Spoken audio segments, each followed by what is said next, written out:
जय हिंद। स्वागत है आपका हमारे YouTube channel science revive centre पे। मैं श्रीधर प्रजापति। आज मैं आपको बताऊंगा रासायनिक अभिक्रिया और इसके प्रकार के बारे में। तो आइए देखते हैं सबसे पहले हम रासायनिक अभिक्रिया। तो दरअसल हम लोग आपस में क्या कुछ घटनाएं देखते हैं, जैसे हम देखते हैं आए दिन कभी लोहे पे जंग लग जाती है, हम देखते हैं दूध से दही बन जाता है, हम देखते हैं कभी खाना भोजन हमारा होता है वो बेकार हो जाता है। यानी कुछ न कुछ ये होती घटना कैसे है, तो कहीं ना कहीं दरअसल इसमें घटनाएं ये होती हैं कि कोई न कोई इनके बीच कार्य अभिक्रिया, कोई न कोई क्रिया चलती रहती है। इसी क्रिया के बावजूद एक पदार्थ दूसरे पदार्थ में या एक वस्तु दूसरे वस्तुओं में दरअसल क्या होती है, बदल जाती है। ये सारी जो घटनाएं हैं, ये सारी घटनाओं को हम कहते हैं रासायनिक अभिक्रिया। इन सारी घटनाओं में कोई ना कोई क्रिया होती है और वही क्रिया रासायनिक पदार्थों में अभिक्रिया होती है। तो इस घटना को उनके रासायनिक पदार्थ बदलते हैं, इसलिए इन घटनाओं को हम रासायनिक अभिक्रिया के नाम से जानते हैं। तो रासायनिक अभिक्रिया होती क्या है, तो सिंपल सा देखिए, रासायनिक अभिक्रिया जब दो या दो से अधिक पदार्थ आपस में मिलकर एक नए पदार्थ का निर्माण करते हैं तो उसको हम रासायनिक अभिक्रिया कहते हैं। अब दो या दो से अधिक पदार्थ मिलके, जैसे हमारे दिन घर पे एग्जाम्पल क्या देखते हैं कि जैसे हम ले लिए दूध दूध और उसमें जैसे हम डाल देते हैं जोरन। तो जैसे हम डालते हैं तो दूध और जोरन ये दोनों अलग अलग पदार्थ हैं और इन दोनों के मिलने से एक पदार्थ का निर्माण हो जाता है जिसको हम कहते हैं दही। अब दही बनी कैसे भैया, न दूध दूध रहा न जोरन जोरन रहा, जैसे दोनों मिल गए तो एक नया पदार्थ बन गया।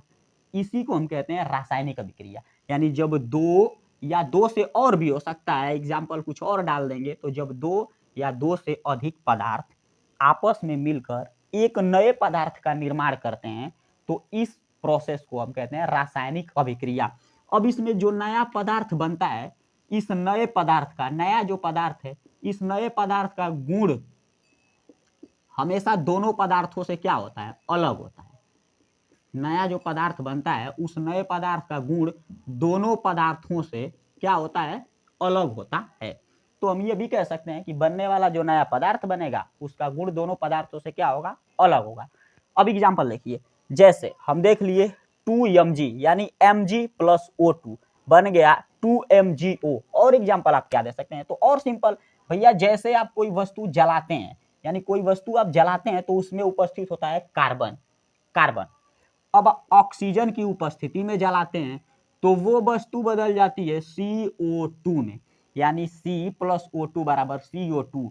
ये भी एक रासायनिक अभिक्रिया का ही प्रकार है। आप कहेंगे क्या बात है, ये इतनी छोटी सी थी और रासायनिक अभिक्रिया? अरे हाँ, यही है। जब दो पदार्थ आपस में मिलकर नए पदार्थ का निर्माण करें तो उसे हम रासायनिक अभिक्रिया, कार्बन अलग ऑक्सीजन अलग दोनों मिलकर बना दिया कार्बन डाइऑक्साइड, तो हो गया ना नए पदार्थ का निर्माण। तो ये होती है हमारी रासायनिक अभिक्रिया। अब खत्म रासायनिक अभिक्रिया, अब देखते हैं रासायनिक अभिक्रिया कितने प्रकार की होती है। तो भैया सिंपल, रासायनिक अभिक्रिया निम्न जो होती है 5 प्रकार की होती है। कितने प्रकार की होती है, 5 प्रकार की होती है। अब 5 प्रकार देख लेते हैं। तो पहली हेडिंग है संयोजन अभिक्रिया। कौन सी अभिक्रिया, संयोजन। अब हिंदी में हम एक शब्द पढ़े हैं संयोजन, संयोजन संयोग करना, परिभाषा बाद में बताएंगे, पहले पांचों प्रकार याद दिलाते हैं, आप लिख लीजिए। संयोजन अभिक्रिया। दूसरी जो है वियोजन। संयोजन मतलब दो पदार्थ मिलेंगे भाई साहब, संयोग करेंगे, नए पदार्थ मिला देंगे, सेम इसी का डुप्लीकेट ये वाला है। दूसरा वियोजन अभिक्रिया। वियोजन अभिक्रिया जिसमें हम एक बड़े पदार्थ को तोड़ देंगे तो अलग अलग पदार्थ बन जाएगा, यानी इसको हम कहेंगे वियोजित करना। वियोजन मतलब अलग करना, तोड़ना, तो ये प्रोसेस हो जाएगी वियोजन अभिक्रिया। तो पहला संयोजन, दूसरा वियोजन। तीसरा भैया, जब एक पदार्थ दूसरे पदार्थ को हटा के और नया पदार्थ बना ले, जैसे हम कह देंगे यहाँ है मोहन और यहाँ है मान लो भैया सविता।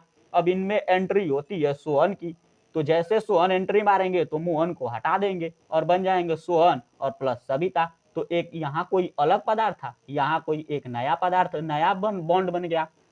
तो इसी को हम कह लेंगे विस्थापन अभिक्रिया। एक पदार्थ, मजबूत पदार्थ, कमजोर को उसकी जगह से हटा दे।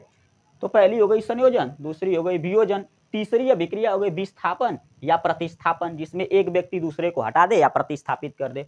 चौथी अभिक्रिया हो गई भैया, चौथी अभिक्रिया जिसमें किसी पदार्थ में अभिक्रिया हो और वहां से हमें ऊष्मा मिले। जैसे अभी हमने देखा, जब किसी कार्बन को हम ऑक्सीजन में जलाएंगे तो देखेंगे कार्बन डाइऑक्साइड मिलेगी और प्लस इधर से कुछ ऊर्जा मिल जाएगी। अब ये ऊर्जा यानी बोले तो ऊष्मा मिल जाएगी। अब ये ऊष्मा हम आपको दिखाएंगे कि जब डिटेल पढ़ाएँगे इस अभिक्रिया, पाँचों अभिक्रियाओं को, तो वहाँ दिखाएँगे कि ये अभिक्रिया डिटेल से। पहले नाम याद रखिए, तो पहला संयोजन, दूसरा वियोजन, तीसरा विस्थापन या प्रतिस्थापन, चौथा हो गई ऊष्मा शोषी या ऊष्माक्षेपी अभिक्रिया, और पाँचवीं अभिक्रिया हो गई अपचयन व ऑक्सीकरण, यानी ऑक्सीकरण व अपचयन अभिक्रिया। अब आइए पाँचों को देखते हैं डिटेल से कि ये पाँचों अभिक्रियाएँ क्या होती हैं।